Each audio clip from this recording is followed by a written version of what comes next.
143తో manifesto అంటూ ప్రజల్ని ఏమార్చి అధికారంలోకి వచ్చి 2 సంవత్సరాలు అవుతుంది. ఈ 2 సంవత్సరాల్లో సూపర్ 6 అనేది సూపర్ ఫ్లాప్, 2024 మేనిఫెస్టో అనేది 420 మేనిఫెస్టో. ఇది ప్రజలందరికీ చంద్రబాబు నాయుడు వెన్నుపోటు పొడిచి 2 ఏళ్లు అవుతుంది, పంగనామాలు పెట్టి 2 ఏళ్లు అవుతుంది అనేది స్పష్టమైంది. అందుకే రాష్ట్ర వ్యాప్తంగా ఈ రోజు రైతులు, మహిళలు, నిరుద్యోగులు, విద్యార్థులు అందరూ కూడా రోడ్డు మీదకి వచ్చి వారికి జరిగిన అన్యాయానికి ఈ కూటమి ప్రభుత్వం మీద తిరుగుబాటు చేసిన రోజుగా మీరందరూ కూడా గమనించుంటారు. ఎందుకంటే ఈ రోజు నిరుద్యోగులకు ఉద్యోగం ఇస్తాం, లేకపోతే నిరుద్యోగ వృత్తి 3000 ప్రతి నెల ఇస్తామన్నారు, ఒక్కరికి కూడా ఇవ్వలేదు. ప్రతి ఇంట్లో 18 ఏళ్లు నిండిన ప్రతి ఆడపిల్లకి 1500 రూపాయలు ఇస్తామన్నారు, ఎంతమంది ఉంటే అంతమంది, కానీ ఒక్కరికి కూడా ఇవ్వలేదు. 0 వడ్డీకే రుణాలు ఇస్తామన్నారు, 0 వడ్డీకి ఇవ్వలేదు. ఆరోగ్యశ్రీని అనారోగ్యశ్రీ చేసేశారు. అలాగే మీరు చూస్తే ఈరోజు ఫీజు రియంబర్స్మెంట్ లేదు. నాడు నేడులో స్కూల్స్ రెనోవేషన్ ఏవైతే ఫినిషింగ్ దశలో ఉన్నాయో వేటిని పట్టించుకోవట్లేదు. హాస్పిటల్ అయితే నిర్వీర్యం చేసి పారేశారు. ఆల్రెడీ మెడికల్ కాలేజీల్ని, పోర్టుల్ని, హార్బర్ని ఎలా పప్పు బెల్లాలకి అమ్మేయాలని చూస్తున్నారో చూస్తున్నాం. ఫ్యాక్టరీల పేరుతో తమ బినామీలకి 90 పైసలకి రూపాయికి కోట్లాది రూపాయలు విలువ చేసే ల్యాండ్లను ఎలా అంటగట్టి ప్రజల సొమ్మును దోచిపెడుతున్నారో మనం చూస్తున్నాం. అలాగే మంత్రులందరూ కూడా ఈ రోజు ప్రభుత్వం ప్రజలు కట్టే ప్రభుత్వానికి పన్నులు ఈ రోజు జల్సాలకు ఉపయోగించుకుంటున్నారు తప్ప తిరిగి ప్రజలకి ఒక డెవలప్మెంట్ చేయాలన్నా, ఒక వెల్ఫేర్ చేయాలన్నా డబ్బులు లేదు అని చెప్పి ఈ రోజు దొంగ కన్నీళ్లు పెట్టుకోవడం మనం చూస్తున్నాం. ఈ రోజు పవన్ కళ్యాణ్ అనేవాడు నేను గెలిస్తే నీ అందరికీ అండగా ఉంటాను అన్నాడు. ఎవరికి అండగా ఉన్నావు? నీకు ప్యాకేజీ ఇచ్చే చంద్రబాబు నాయుడుకి అండగా ఉన్నావు. ఆయన చేసిన తప్పుల్ని కవర్ చేయడానికి డైవర్షన్ పాలిటిక్స్ చేస్తున్నావు తప్ప నువ్వు ఏ రోజు ఈ రాష్ట్రంలో నువ్వు ఇచ్చిన మాట ప్రకారం మహిళలకు గాని, కాపులకు గాని, నిరుద్యోగులకు గాని, యువతకు గాని అండగా నిలబడ్డావా అని అడుగుతున్నాను. మహిళలకైతే ఎంత అన్యాయం చేశావు. సుగాలి ప్రీతి విషయం తీసుకున్నా ఈ రోజు మహిళల మీద అత్యాచారాలు జరుగుతుంటే, వాళ్ళని చంపుతుంటే, ఆఖరికి నిన్నలా మొన్న ఒక చిన్న బిడ్డని నీ నియోజకవర్గంలో కిడ్నాప్ చేస్తే కూడా ఈ రోజు వరకు నువ్వు ఎటువంటి చర్యలు చేపట్టలేదు, ఆ కుటుంబాలకి న్యాయం చేయలేదు అనేది ప్రజలందరూ కూడా గమనిస్తున్నారు. అలాగే అక్క చెల్లెలు ఎవరైతే వాలంటీర్స్ ఉన్నారో నీకు నేను అండగా ఉండి 5,000 నుంచి 10,000కు పెంచుతానన్నావు. ఆఖరికి 5,000 కాదు కదా, వాళ్ళకి ఉద్యోగమే లేకుండా రోడ్డు మీద పడేసిన గనుడివి నువ్వా ఈ రాష్ట్ర ప్రజలకు మంచి చేసేవాడని అడుగుతున్నా. నువ్వు ఓజీ కాదు, పెద్ద క్యాబేజీ అనేది ఈ రోజు అందరికీ అర్థమైంది.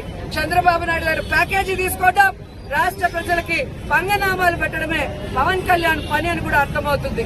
ఆయన పొలిటీషియన్ గా ఫెయిల్యూర్, ఎమ్మెల్యేగా ఫెయిల్యూర్, డిప్యూటీ సీఎం గా ఫెయిల్యూర్, ఆఖరికి ఈ రోజు ఒక మనిషిగా కూడా ఫెయిల్యూర్ అయ్యాడు.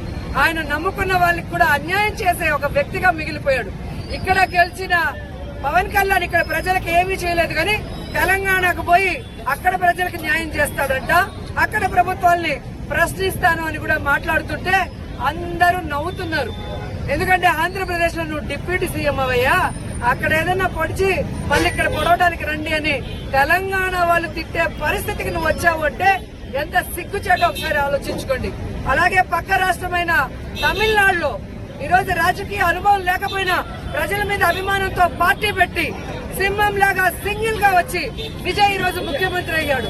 ముఖ్యమంత్రి అయిన విజయ్ ఈ రోజు స్కూల్ ఫీజులు తగ్గిస్తూ ఒక జీవోని రిలీజ్ చేయడమే కాకుండా స్ట్రిక్ట్ గా ఎలా ఇంప్లిమెంట్ చేస్తున్నారో మీ అందరూ కూడా గమనిస్తున్నారు.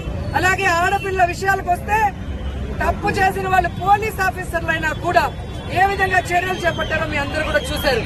తన ఎమ్మెల్యేలతో సహా ఎవరు కరప్షన్ చేయకుండా కట్టుదిట్టం చేశాడు. మరి రాజకీయం తెలియని వ్యక్తి అక్కడ చేయగలిగింది నువ్వు పార్టీ పెట్టి 8 ఏళ్లు అవుతుంది. అంతకుముందు ప్రజారచనలో ఎన్ని రోజులున్నావు?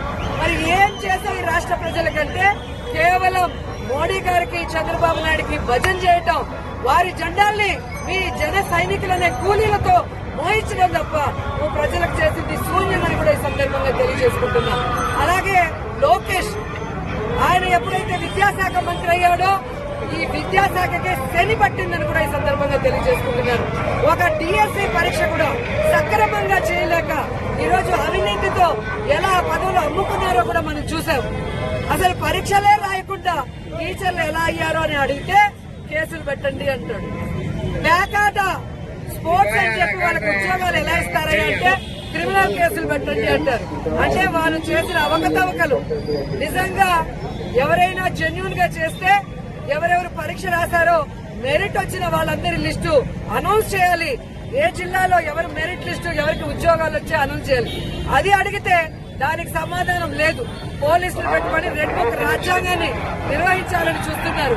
అలాగే ఈరోజు స్కూళ్లలో కనీసం స్కూళ్ల బ్యాగులు, యూనిఫాము, షూస్, బెల్ట్ కూడా ఇవ్వలేని దౌర్భాగ్య పరిస్థితిలో ఈ విద్యాశాఖ వచ్చింది అంటే దానికి కారణం విద్యాశాఖ మంత్రి లోకేష్ కాదా అంటున్నా. ఎంతసేపు పులిని చూసి నక్క వాతలు పెట్టుకున్నట్టు జగనన్నను చూసి జగనన్నలాగా చేయాలనుకున్నావు. దాంట్లో 1% కూడా నువ్వు మీ నాన్న చేయలేక ఒక్క బోర్లా పడింది నిజం కాదా అంటున్నాను.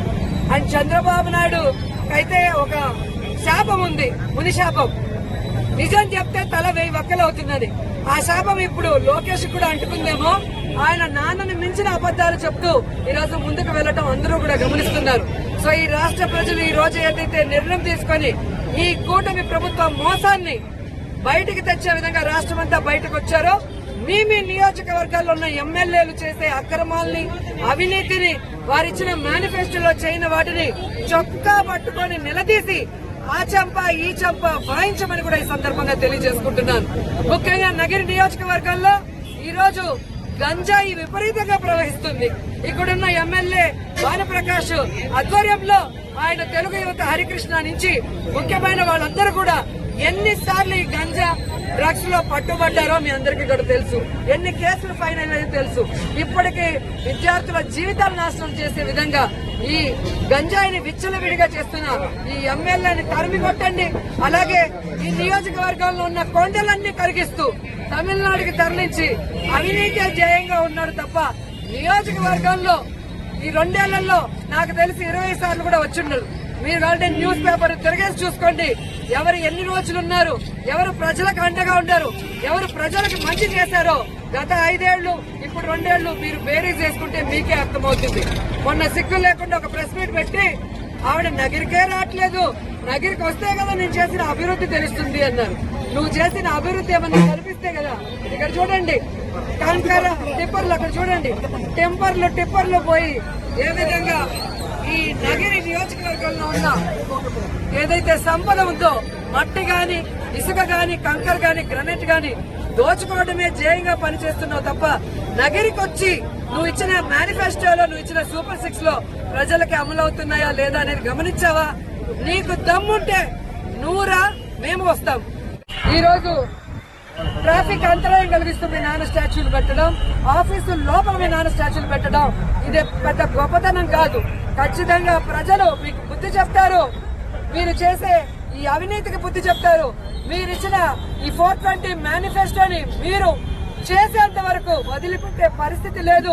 మీ మెడలు వచ్చి చేయించేంత వరకు ప్రజలకు అండగా నిలబడి వైఎస్ఆర్ కాంగ్రెస్ పార్టీ పోరాడుతూనే ఉంటుందని కూడా ఈ సందర్భంగా తెలియజేసుకుంటూ, ఈ చంద్రబాబు నాయుడు బాబు షూరిటీ మోసం గ్యారంటీ అన్న విధంగా ఈ రాష్ట్రంలో ప్రజల మీద పెట్రోల్ డీజిల్ ధరతో బాధుడే బాధుడంటూ ఈ రోజు రాష్ట్ర ప్రజల్ని ఎలా బాధేస్తున్నాడో అందరూ గమనిస్తున్నారు. కాబట్టి ఇక కూటమి ప్రభుత్వాన్ని బాధే సమయం వచ్చింది. ప్రజలందరూ మేల్కొనండి. మీ గ్రామాల్లో వచ్చిన తెలుగుదేశం, జనసేన